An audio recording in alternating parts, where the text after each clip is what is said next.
বন্ধু একটা সুখবর আছে। কিরে কি সুখবর, তোর বিয়া ঠিক হয়েছে নাকি? আরে ভাই না। তাহলে তোর গার্লফ্রেন্ড তোরা ডাকছে নাকি? আরে বন্ধু না।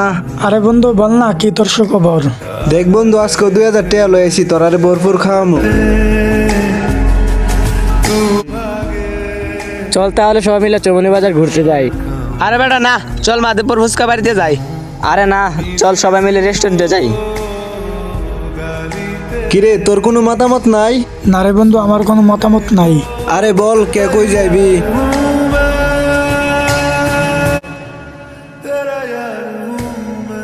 বন্ধু আমার এখন ইমার্জেন্সি 1 লাখ টাকা লাগে, কারো কাছে আসেনি দেশ না, আমি কিছুদিনের ভিতরে দিয়া দিমু। কি আমার কাছে এখন কোনো টাকা পয়সা নাই, আমাকে এখন ইমার্জেন্সি বাড়িতে যাইতে হইব। কি এখন আমার ইমার্জেন্সি বাড়িতে আসতে হইব? আচ্ছা তাহলে আমি আসতেছি। না বন্ধু, আমার কাছে কিছু টাকা আছে, এটা তুই রাইখা দে। আব্বা কিছু টাকা দিছিল ব্যাংকে রাখার জন্য, এটা তোর ভাগ্যে ছিল, রাইখা দে। না আমার মোবাইলটা রাইখা দে, এটা কিছু টাকা বিক্রি করতে পারবি। এই ধর, আমার কোনো টাকা পয়সা লাগবে না, আমি শুধু বন্ধুত্ব পরীক্ষা করছিলাম। ওরা কেমন বন্ধু দেখ।